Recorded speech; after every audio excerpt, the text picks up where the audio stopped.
नमस्कार, स्वागत करती हूँ आप सभी का। और आज हम बात कर रहे हैं किसी भी मकान को जब हम बनाते हैं तो या तो वो खाली प्लॉट होता है या पहले उसके अंदर कुछ निर्माण हुआ होता है।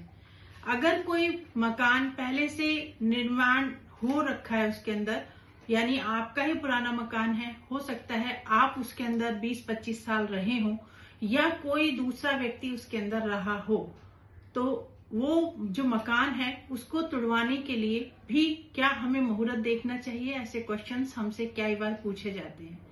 ऐसे में हमें ये एक बहुत बड़ी चीज होती है कि दो सिचुएशन है इसमें। एक तो जिसमें आप खुद पहले से रह रहे हैं, जिसमें आपकी एक पीढ़ी निकल चुकी है, दूसरी आप हैं, या आपकी 2 पीढ़ी निकल चुकी है, तीसरी आप हैं, वो मकान होता है।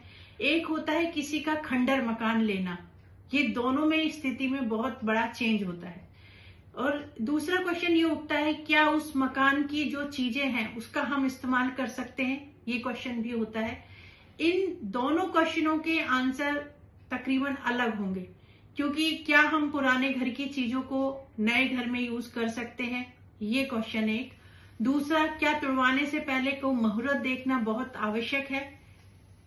और तीसरा होता है, क्या उस मकान में जिसमें हम नया निर्माण कराने जा रहे हैं, पुराना मकान तुड़वाने जा रहे हैं, उसमें विश्वकर्मा जी की पूजा की जाए कि नहीं? ये तीनों क्वेश्चनों के जवाब इस वीडियो के माध्यम से मैं देने का प्रयास करूंगी। सबसे पहले कि कोई भी आप जिस मकान में आप रह रहे हैं और उस मकान को आप तुड़वाना चाहते हैं या फिर उसको नया बनवाना चाहते हैं, तो उसके लिए बहुत आवश्यक है कि आप मुहूर्त अवश्य देखें। अगर उसका मुहूर्त देखें और उसके बाद उसमें आप छेनी या हथौड़ा लगवाएं, उसके लिए पहले क्षमा प्रार्थी हो और विश्वकर्मा जी जिसमें उसका निर्माण हुआ है उनकी पूजा की जाए। 10 दिए लिए जाएं जिनके अंदर उर्द, सिंदूर और घी डालकर दिए 10 दिशाओं की निमित्त करके आप रखें और क्षमा याचना कर आप विश्वकर्मा जी की पूजा करके उसके अंदर उसका तोड़ने का कार्य प्रारंभ करें।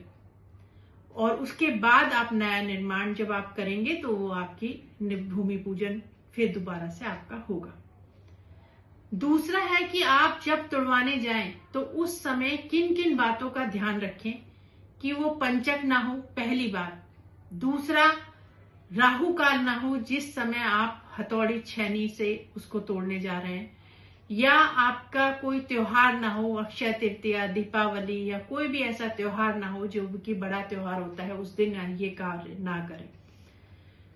और चौथा होता है कि आपका कोई किसी का जो परिवार में उस परिवार का सदस्य है उसका किसी का जन्मदिन ना हो, शादी की सालगिरह ना हो, इसका ध्यान रखें। और ये ध्यान रखें कि पितृपक्ष ना हो या कोई भी शुभ दिन ऐसा ना हो जिसके अंदर हम कोई हर्ष उल्लास करते हैं और हम वो काम उस समय करें। तो इन चीजों का अगर आप ध्यान रखते हैं तो आप जब नया मकान का निर्माण करते हैं तो उससे पहले आप पुराने मकान के लिए क्षमा याचना करके और उसको जब आप तोड़ने की तैयारी करते हैं तो ये पूजा अवश्य करें और इन बातों का ध्यान रखें। अब बात आती है कि हम नए मकान को जब बनाएंगे तो किस तरीके से उसकी पूजा अर्चना करनी चाहिए या नींव स्थापित करनी चाहिए, इस बात की।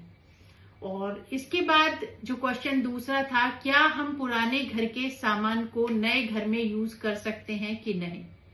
इसके लिए जब भी कभी इस तरीके की सिचुएशन आए कि हम पुराना मकान तोड़ रहे हैं और उसमें हमारे पुराने परिवार जन ही रहते थे और काफी 2 पीढ़ी या 1 पीढ़ी उसके अंदर रह चुकी हैं, तो उसके मलबे को हम यूज कर सकते हैं। 2 जगह पे इन मलबों को यूज ना करें। एक आपका जो पूजा स्थान बनेगा और एक आपका जो रसोई स्थान बनेगा, वहां पर इस मलबे को यूज ना करें। और किसी भी ऐसे मकान को जो आपने पुराना लिया है, जो काफी दिन से खंडर हो चुका था, उस घर की कोई भी चीज आप नए घर के अंदर यूज ना करें। ये एक बहुत बड़ा वास्तु दोष निर्मित करेगा। इसके लिए आप हमेशा अवेयर रहें, सतर्क रहें कि पुराने मकान की कोई भी खिड़की है, दरवाजा है या कोई भी ऐसी पत्थर है या नीम के अंदर तो खास तौर से वो पुरानी चीजें आप यूज ना करें। तो ये जो क्वेश्चंस बनते थे जिनका जवाब मैंने इस वीडियो के अंदर दिया। आप ऐसी ही जानकारी चाहते हैं जब भी आप कोई नया मकान निर्माण करने जा रहे हैं या अपने पुराने मकान में ही कुछ नए निर्माण कर रहे हैं, तो उसके लिए जानकारी के लिए या वास्तु के लिए या वास्तु करवाना चाहते हैं तो आप हमसे संपर्क कर सकते हैं। आप अपनी कुंडली दिखवाना चाहते हैं या कुंडली से संबंधित कोई जानकारी लेना चाहते हैं या कौन सा नग धारण करें या पूजा पाठ के लिए आप हमसे संपर्क कर सकते हैं। और हमारा नंबर हर वीडियो के साथ दिया होता है। ज्योतिष से संबंधित जानकारी के लिए भी आप हमारे इस चैनल को सब्सक्राइब करें। आपका सब्सक्राइब करना और लाइक हमारा मनोबल को बढ़ाता है और हमें नए विषय पर आपके लिए वीडियो तैयार करने के लिए प्रेरित करता है। क्योंकि ज्योतिष की जानकारी आपको कहीं से रीलों के माध्यम से गलत तरीके से मिले, उससे अच्छा है कि आप एक सही जानकारी और सटीक जानकारी के साथ अगर आप कोई भी अपना वास्तु से संबंधित जानकारी के लिए या ज्योतिष से संबंधित जानकारी के लिए हमारे चैनल को सब्सक्राइब करें और हमारे से कांटेक्ट कर सकते हैं अपनी कुंडली दिखाने के लिए। मिलते हैं एक नई जानकारी के साथ, नए विषय के साथ। नमस्कार।